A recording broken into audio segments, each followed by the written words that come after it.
Dia ingin rahimmu diangkat, Gilang mengungkapkan dengan lugas. Dia mengerti bahwa ini adalah apa yang Kenzi ingin dia katakan padanya, karena dia tidak punya niat untuk menyembunyikan kebenaran darinya, meskipun kebenarannya sangat menjijikkan. Oh, Alexa memberikan respon sederhana. Sepertinya dia sudah menduga jawabannya atau tidak terkejut karenanya. Suamiku, apa rencanamu? Gilang juga mengungkapkan rencana Kenzi kepada Alexa. Setelah mendengar rencananya, ekspresi Alexa berubah dingin. Jika menyangkut wanita ini, aku sudah lama memutuskan untuk tidak menunjukkan belas kasihan. Ditambah lagi, motoku adalah, aku tidak akan menyerang mereka yang tidak menyerangku terlebih dahulu. Aku yakin kamu mengerti, Gilang.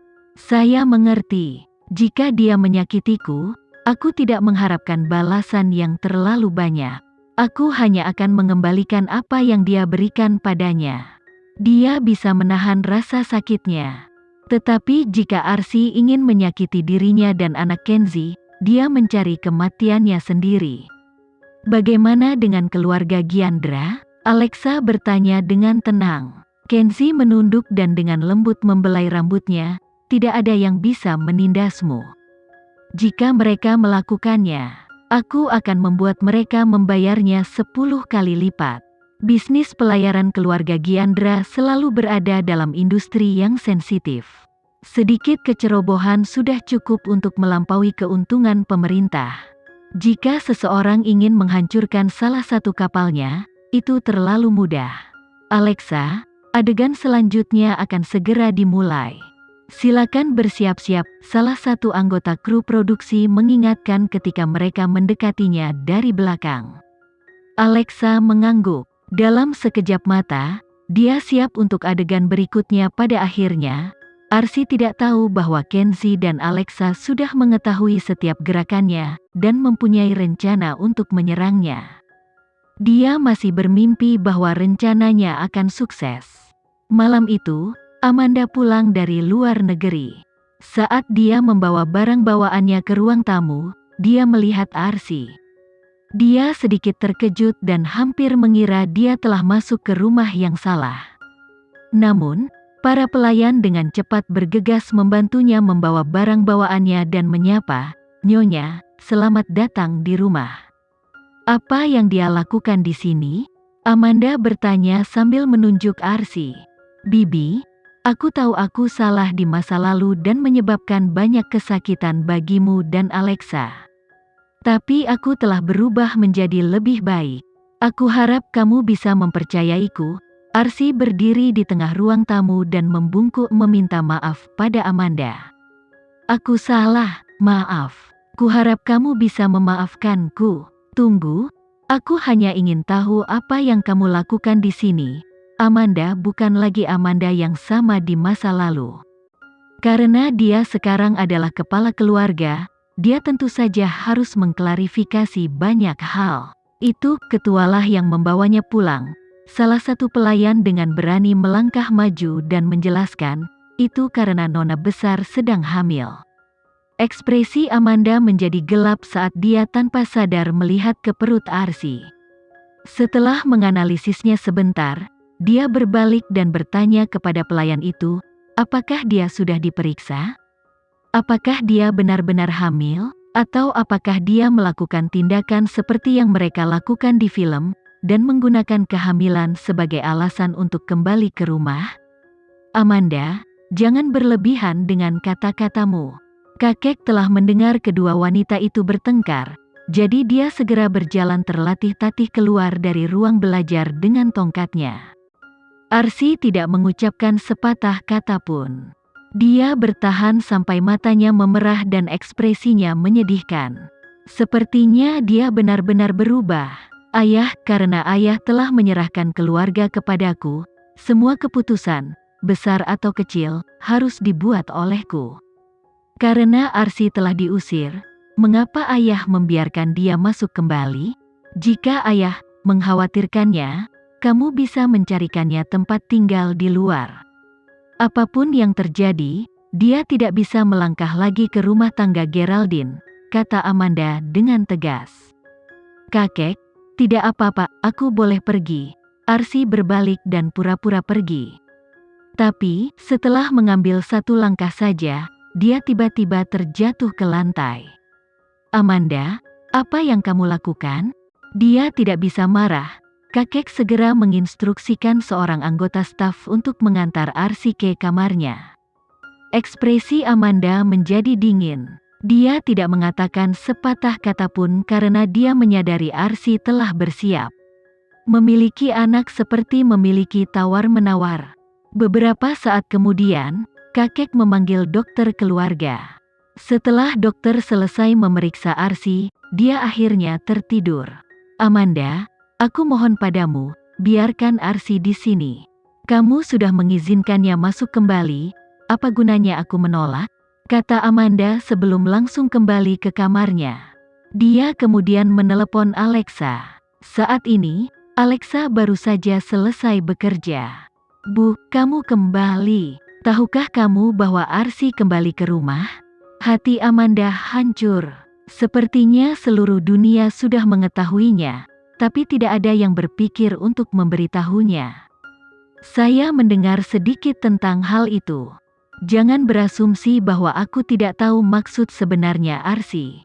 Dia akan menggunakan kehamilannya sebagai alasan untuk menjungkir balikkan dunia. Bu, tenang, jangan bingung. Apakah ibu tidak percaya pada putri dan menantu ibu? Alexa menghibur.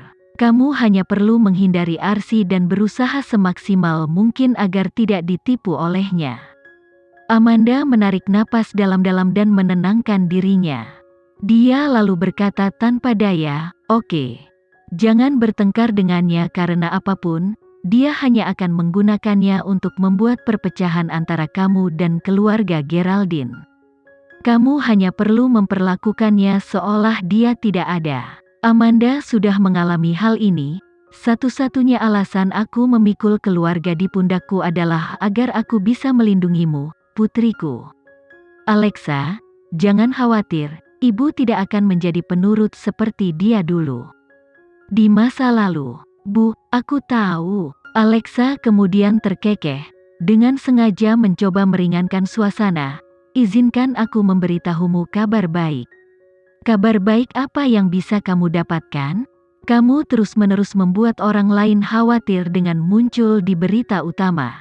Alexa memegangi perutnya dan mengumumkan dengan lembut, kamu akan menjadi seorang nenek. Amanda terdiam sesaat, berpikir dia pasti salah dengar. Dia segera bertanya, apa yang baru saja kamu katakan? Aku bilang, kamu akan menjadi seorang nenek, ulang Alexa dengan sabar. Tapi, bukankah mereka bilang, aku akan menjelaskan semuanya padamu nanti. Tapi, rahasiakan dulu untuk saat ini, perintah Alexa. Baiklah Bu, ini waktunya aku istirahat. Aku akan menjelaskan semuanya padamu secara detail saat kita bertemu nanti. Oke, jaga dirimu saat syuting. Jangan melelahkan cucuku. Amanda dengan cepat menambahkan sebelum Alexa menutup telepon. Alexa tersenyum ketika dia mengakhiri panggilan dan menoleh ke arah Kenzie. Saat ini dia sedang memegang segelas susu hangat.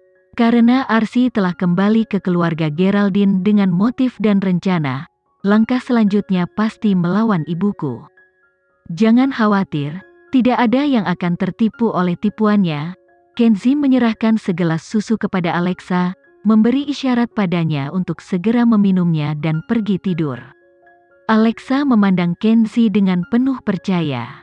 Sepertinya, dengan pria di sisinya ini, dia tidak perlu khawatir tentang apapun setelah itu. Pasangan itu menuju tempat tidur. Alexa dengan gelisah bergerak menyesuaikan posisinya, tidak bisa tertidur. Gerakannya mulai membuat Kenzie merasa panas dan terganggu, tapi dia sama sekali tidak tahu sampai Kenzie akhirnya berbisik di telinganya, berhenti bergerak. Hah? Alexa memiringkan kepalanya dan menatap Kenzie. Kau terus-terusan menghina pria yang tidak melakukan. Apa kau tidak mempertimbangkan perasaanku? Kenzie menahan Alexa, memberi isyarat padanya untuk bersikap. Alexa memahami petunjuk Kenzi dan dengan cepat terdiam. Kalau begitu, mengapa kita tidak tidur terpisah? Tidak perlu. Kamu hanya perlu berhenti bergerak. Kenzi memeluk Alexa dan mencoba yang terbaik untuk menekan keinginannya. Apa rencanamu dalam beberapa bulan mendatang? Alexa bertanya pada Kenzi dengan cemas. Kenzi tidak menanggapi saat dia menutup matanya dengan paksa. Dia tidak pernah menjadi orang yang penuh nafsu. Hanya dengan Alexa dia merasa seperti ini. Alexa tidak mengatakan sepatah kata pun saat dia dengan tenang membenamkan dirinya dalam pelukan Kenzi. Setelah beberapa saat, dia akhirnya tertidur. Sekian dulu ya video kali ini. Kita lanjutkan lagi videonya di lain waktu. Oh iya, bagaimana menurut kalian? Semoga bisa sedikit menghibur kalian semua. Untuk teman-teman yang baru nonton, jangan lupa subscribe ya, hehehe. Dan kalau teman-teman ada yang ingin gabung langganan, bisa langsung gabung saja untuk dapat fitur yang menarik dan sedikit membantu Mimin. Terima kasih banyak sudah menonton, sampai jumpa lagi, bye.